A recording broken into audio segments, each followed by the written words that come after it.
दहेज प्रथा भाग 2। काम्या का इस तरह जवाब देना आज सुलोचना जी को बहुत बुरा लगा, और वह भी जब सारा घर मेहमानों से भरा हो। सुलोचना जी ने गुस्से में चिल्लाते हुए कहा कि देखा समधी जी, ऐसे तेवर हैं आपकी लाडली के। वह तो हम जैसे लोग हैं जो इसका गुजारा हो रहा है, नहीं तो किसी और घर में होती तो कब का घर से बाहर निकाल देती। और आप समझते हैं कि हम लोग ही बुरे हैं। अपनी लाडली को मुंह चलाने के साथ कुछ अच्छा संस्कार भी दे देते तो अच्छा होता। यह सब क्या हम अपनी बेटी को नहीं दे सकते?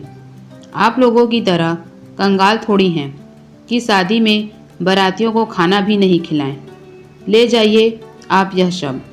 हमने तो यह सब इसलिए कहा था कि प्रियंका के ससुराल वालों को यह न लगे कि उसकी भाभी के मैके वाले भी किसी से कम नहीं हैं। लेकिन आपकी बेटी ने जो आज हमारी बेइज्जती की है, उसके बाद हम काम्या को नहीं रख सकते। आप यह सारा सामान और अपनी बेटी को लेकर चले जाइए। काम्या के पिता अजीत जी ने सुलोचना जी को समझाने की कोशिश की, लेकिन वह कुछ सुनने को तैयार नहीं थी। धीरे धीरे बात बढ़ती गई। तभी वहाँ काम्या के ससुर और उसके पति प्रियांशु आ गए। उनके सामने सुलोचना जी और उनके रिश्तेदारों ने काम्या को गलत बताया। प्रियांशु ने कहा, काम्या, तुम इसी समय अपने पिता को घर से बाहर निकालो और तुम अपने सारे रिश्ते इनके साथ खत्म करो, तो ही तुम इस घर में रह सकती हो, नहीं तो तुम भी चली जाओ यहाँ से। मैं अपने माता पिता का अपमान बर्दाश्त नहीं कर सकता। काम्या ने कहा, बहुत अच्छे विचार हैं तुम्हारे प्रियांशु। तुम्हारे माता पिता और मेरे माता पिता कुछ भी नहीं। तुमने तो सच जानने की जरूरत भी नहीं समझी। पिताजी को तो छोड़ो, तुम्हें तो मेरे सम्मान की भी परवाह नहीं, वरना तुम इस तरह की बातें नहीं करते। और तुम चाहते हो कि मैं अपने पिता से सारे रिश्ते खत्म कर लूं, तो यह भी सुन लो, पिताजी के साथ मेरा रिश्ता भगवान ने जोड़ा है। वह मेरे पिता हैं, जन्मदाता हैं। मैं चाहूँ तो भी यह रिश्ता खत्म नहीं हो सकता। हाँ, आज अभी तुमसे सारे रिश्ते खत्म जरूर करती हूँ। मैं भी अपने सम्मान को रोज मारते मारते थक गई हूँ। अब और जिंदा लाश बनकर नहीं रह सकती।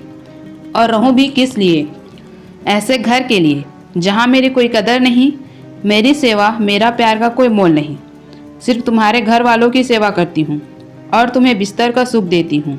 क्या मेरा सिर्फ इतना ही वजूद है तुम्हारी नज़रों में? तो मैं आज इसे भी खत्म करती हूँ। और हाँ प्रियांशु, मांग में सिंदूर तो कोई भी भर देता है, लेकिन जो दिल के खालीपन को भरे वही सही मायने में जीवन साथी होता है। काम्या के पिता ने सबको बहुत समझाने की कोशिश की, लेकिन कोई समझने को तैयार नहीं था। काम्या के ससुराल वाले उसका घर टूटने का सारा दोष उसके पिता अजीत जी पर लगाने लगे। काम्या के पिता ने काम्या को भी समझाया, बेटा 2 दिन बाद घर में शादी है। लोग आएंगे, जब सबको पता चलेगा कि घर की बहू घर में नहीं है तो क्या सोचेंगे? क्या इज्जत रह जाएगी समाज में अर्जुन जी और सुलोचना जी की? इस घर की कैसी कैसी बातें करेंगे लोग तुम्हारे बारे में। पहले प्रियंका की शादी हो जाने दो, फिर यह सब देखेंगे। मेरा क्या है बेटा, तुम्हारा घर बसा रहे, इसलिए तो यह सब सहता आया हूँ। तुमसे प्यारा मुझे अपना सम्मान थोड़ी ही है। अपने पिता की बातें सुनकर काम्या के आंसू नहीं रुके, लेकिन आज उसने अपने पिता के और अपने सम्मान से कोई समझौता नहीं करने का सोच लिया था। काम्या अपने 3 साल के छोटे बच्चे और अपने पिता का हाथ पकड़ उस घर को छोड़कर चली गई। काम्या के जाते ही लोग उसके बारे में उल्टी सीधी बातें बनाने लगे। प्रियांशु और उसके माता पिता सहानुभूति के पात्र बन गए, लेकिन समय सबके साथ न्याय अवश्य करता है। जो तकलीफ काम्या और उसके मायके वालों ने सहा, आज उसी का समय ने जवाब दिया। प्रियंका की बारात दहेज को लेकर हुई बहस की वजह से वापस चली गई।